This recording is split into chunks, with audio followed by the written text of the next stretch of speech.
Hi guys, it is Aoife from Proud Easy Diet Laughing here, and I'm here to tell you about my favourite audiobooks that I listened to last year, and just audiobooks that I really enjoyed, both for the story and for the narrator. So one of my first ones that I want to talk about is Margo Me by Juno Dawson, and this was narrated by Eilidh Beaton, and this was just such a beautiful audiobook. So this is about a girl who goes to live with her grandma when her mum is really sick with cancer, and or is recovering from, I don't know if she's really sick from cancer or she is just like recovering from a bout of cancer, but her mum is still really sick and is recovering, and she goes to live with her grandma, who's not really a typical grandma sort. She's kind of quite cold and stern, and she's not really close to her. She kind of has a difficult time trying to connect with her grandma, and then she finds these old journals that were written by her gran when her gran was a teenager, was around the same age as her, and had been sent off to the country during World War II.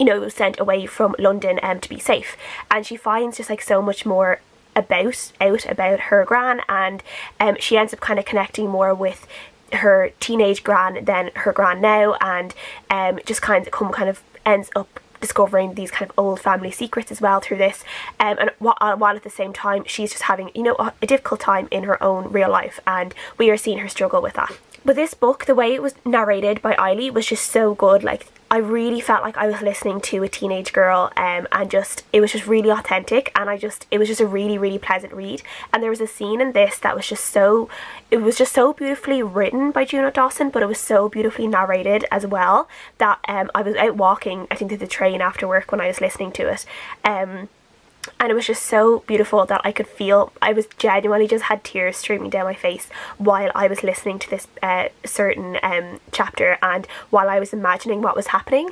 It was just so beautiful, and it was so emotional that, like, it really got to me. And I just remember, I just have this really vivid memory of me walking to the train with tears in my eyes, and that just kind of goes for me to show like what a great audiobook this was. Because sometimes with audiobooks, because, you know, you might be doing something, or you might be, you know, you're not really, like, it's a different type of concentration than when you're reading a physical book. So I think if an audiobook can really get those emotions out of you, I think it's doing a really good job. The narrator has done a really good job, so that's what I definitely felt with this one.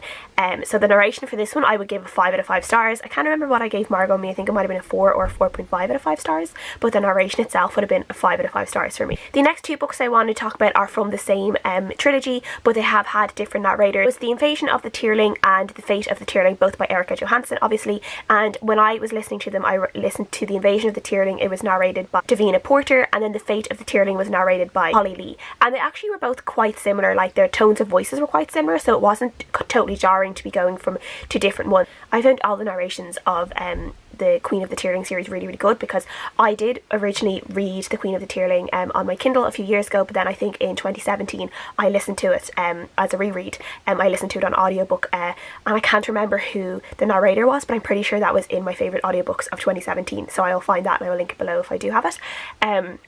But yeah, all the audiobooks for this series are just really good. There's just this real kind of regal tone to the narrators all the time, and it just really suits the story really well, because the story is quite regal, but it's also really nitty gritty. There's quite a lot of violence in it, there's quite a lot of intrigue, and, you know, just political intrigue in it, but I feel like kind of the more mature, older female narrator suits this story really well, and I really enjoyed the narration of these books as well.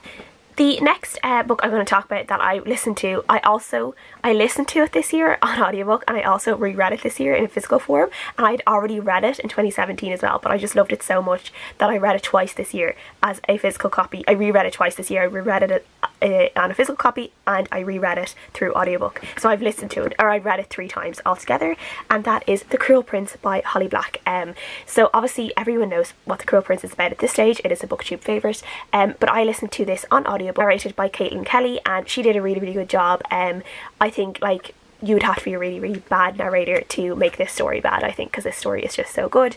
But yeah, she really just got the violence and the magic down in this, and I was really hooked onto the story, both in a physical form and audiobook form. It is just such a fun book to listen to. There's just so much happening in it, and when you start loving the characters, just doing a reread of this book is so nice when you've already know the characters and you kind of know what's happening, but you can just really take in the story in a new way, and I always love doing that. I actually think rereading books through audio form is really nice sometimes, especially if they are favourite books, because it's just a completely new way of taking in the story, and sometimes you find new bits and pieces that you love about it that maybe you wouldn't have seen or you wouldn't have noticed if you were reading it in physical form. So yeah, I really enjoyed rereading this one on audiobook. The next book I'm going to talk about is a World War II fictional novel, and it's The Red Ribbon by Lucy Adlington, and this was narrated by Katy Sobey, and I actually listened to another book by Katy Sobey after this one, and I think Katy Sobey is probably one of my favourite narrators now. Like, I don't really know, like, I wouldn't really have a list of narrators that I like, but I do recognise, I think I would, in the future now, I would recognise Katy Sobey as someone who I do really enjoy listening to. And yeah, I think if she is narrating a copy of a book I'm looking at through my library app, which is where I get my audiobooks, I think I would be more likely to decide to pick up that book through audio if Katy Sobey is narrating it, because she does a really good job. So The Red Ribbon by Lucy Adlington is about a girl who is a seamstress in this special kind of sewing factory in Auschwitz, but the way it's told is that you don't really realise that she's in a concentration camp for a while, and it's told in this really kind of nuanced way, really clever way, and I will leave my link to my review down below for this book, because this book blew me out of the water. This was such a great book, one of my favourite books of the year. Really enjoyed it, but listening to it on audiobook was just a really good experience for me as well. And I think this is one that I probably would buy in a physical form when I see it in the shops, because I think I will eventually reread it, and I'll reread it through physical form just to see if I get any more out of it. But yeah, it was just such a good audiobook. There are times where it is very, it's very distressing to read, but Katy Sobey at the same time, while she does have a really great urgency to her voice when there's some like action-packed scenes or really distressing scenes, she also has ways of kind of making scenes gentle in a way as well when you do need a little bit of reassurance, like from your narrator. I think she does give that as well. Like she does. I feel like there are some narrators that sometimes think that if there is a particularly distressing scene or an action-packed scene, they need to shout at you, where with Katy Sobey, she doesn't do that. She's able to get the urgency and what is happening in a scene. She's able to get the emotions across without like screaming in your ear, and I really appreciate that. As for someone who does not like shouty narrators, I really appreciate that. But this is such a fantastic book. Would completely recommend it for people to read, but would also 100% recommend it through audiobook, narrated by Katy Sobey, because she was excellent. And then the last book I want to talk about is Unearthed by Meghan Spooner and Amie Kaufman, and this was narrated. This is two narrators, because it had a narrator for the male character and it had a narrator for the female character. And the male character is narrated by Steve West, and the female character is narrated by Alex McKenna. And as I said, that Katy Sobey is one of my now she is someone who I would be drawn to when I see her as a narrator. I would say the same as with Steve West, because I did listen to a Steve West book in 2017, and that was The Crown's Game. He did such an excellent narration in that one. That was also on my favourite audiobooks of 2017 video. And I was really happy to see that he was narrating this one as well.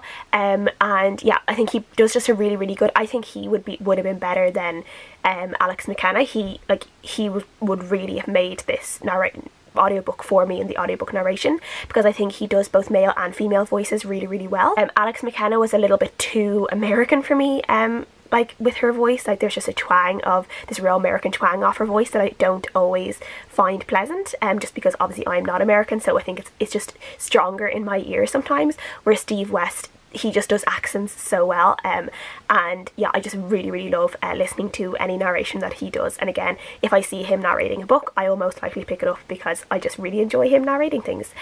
So that's all the audiobooks that I really enjoyed this year. Please let me know if you guys have any particularly favourite narrators, if there's any books that you would recommend to me listen to on audiobook, and thank you guys so much for watching. I'll see you guys again next time. Bye!